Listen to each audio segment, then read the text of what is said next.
નિર્ણય થઈ જાય. મેડમ આપનો પરિચય. અચ્છા, કેટલાક લોકો તમને રજૂઆત કરવા માટે આવ્યા હતા. શું રજૂઆત હતી અને તમારો શું રિસ્પોન્સ રહ્યો? એની રજૂઆત એવી હતી કે છોટાઉદેપુરની સંસ્થા છે મા ગાયત્રી કરીને, તેમાં વિદ્યાર્થીઓને અમુક તકલીફો પડે છે. એમના ઓરિજિનલ સર્ટિફિકેટ છે સંસ્થા દ્વારા પરત કરવામાં આવ્યા નથી. આ ઉપરાંત પણ સંસ્થા બાબતની અમુક ફરિયાદો હતી.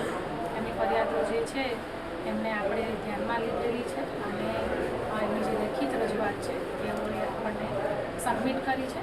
એના આધારે અમે લોકો એનો જે ઇન્ક્વાયરી કરી અને અમારા બોર્ડમાં જે પણ નિર્ણય લેવામાં આવશે તે રીતે આગળની કાર્યવાહી. હકીકત તો એક વખત ત્યાં તપાસ થાય અને જે હકીકત છે અમારી ટીમ દ્વારા એનું ઇન્સ્પેક્શન કરી અને જે કંઈ જાણવા મળે એ બાદ આપણે આગળ લઈ શકીએ. મંજૂરી વગરની નર્સિંગ કોલેજ કેવી રીતે ચાલી શકે? આપણા જે સ્થાનિક અધિકારીઓ રહેશે સુપરવિઝન માટે જતા હશે, કેમ સાહેબની સામે કેમ મંજૂરી વગરની સંસ્થા તો નથી, સંસ્થાને મંજૂરી છે. એમનું કેવું છે કે ઇન્ટેક ઓછું છે છતાં વધારે વિદ્યાર્થીઓ અભ્યાસ કરે. હા, એટલે એવું બની ના શકે. એ તપાસનો વિષય છે. કેટલા સમયમાં તપાસ કરવામાં આવશે ને જો ખોટું હશે તો કયા રીતના પગલાં લેવામાં આવશે એ અમારું બોર્ડ નક્કી કરશે. એટલે આ સંસ્થા સમયમાં અમે એના ઇન્ક્વાયરી કરશું. એનો નિર્ણય છે અમારા બોર્ડ પર આધારિત. આમ નોર્મલી જનરલી તમે તપાસ કરતા હો છો, છેલ્લે ક્યારે તપાસ થઈ હતી આ સંસ્થામાં? આવી કોઈ તપાસ કરેલી છે?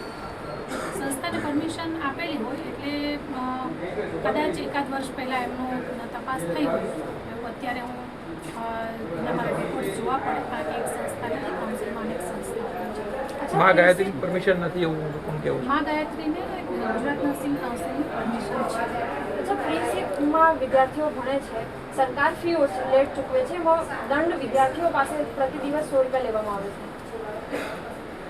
આપણે ગુજરાત નર્સિંગ કાઉન્સિલમાં આ બાબતની અગાઉ આવી કોઈ ફરિયાદ આવી નથી. મેડમ, વિદ્યાર્થીઓ તો કલેક્ટરમાં ફરિયાદ કરી હતી, તો ત્યાંથી કલેક્ટરથી અહીંયા કોઈ તપાસનું આવ્યું હતું કે સોશિયલ મીડિયામાં પણ ઘણા વિડીયો વાયરલ થયા હતા? શું આટલી નર્સિંગ કાઉન્સિલમાં કેટલા સભ્યો હોય, તમારી એટલી મોટી ઓફિસ, કોઈના ધ્યાનમાં વસ્તુ આવી જ નથી કે હવે જાતે તપાસ કરીએ? તપાસનો જે છે વિષય એ હવે અમારી બોર્ડ મિટિંગ જ્યારે હોય એમાં એ બાબતે ચર્ચા લેવામાં. બોર્ડ ક્યારે યોજાતું હોય છે?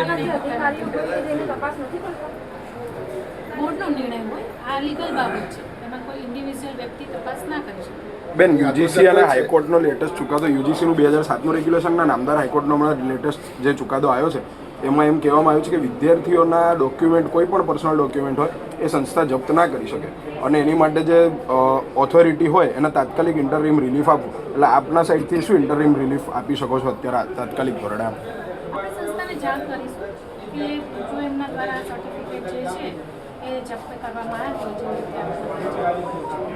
તે લોકોને પરત કરે. ક્યાર સુધી આ જાણ થઈ જશે? ખાલી પરત કરવામાં આવશે, કોઈ એક્શન લેવામાં આવશે? કારણ કે આ નિયમમાં છે નહીં.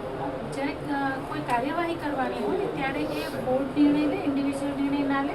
કારણ કે કોઈ પણ તપાસ છે એમાં દરેક બાજુના એંગલ જોવામાં આવતા હોય છે અને બંને બાજુને સાંભળવામાં આવે છે. કાઉન્સિલના નિયમો શું છે આમાં કહેશો? આ કાઉન્સિલના નિયમ નથી, આ જનરલ કોર્ટના નિયમ છે કે કોઈ પણ સર્ટિફિકેટ્સ છે તમે ઓરિજિનલ રાખી શકો. નહીં, પણ કાઉન્સિલે નિયમો તો બનાવ્યા હશે ને, પાલન ના કરતા હોય તો એના માટે કંઈ પગલાં લેવા કે એમનો ખાલી મોરમમાં ચાલે? તપાસ આપણે આ રીતે વાત નહીં કરી શકીએ.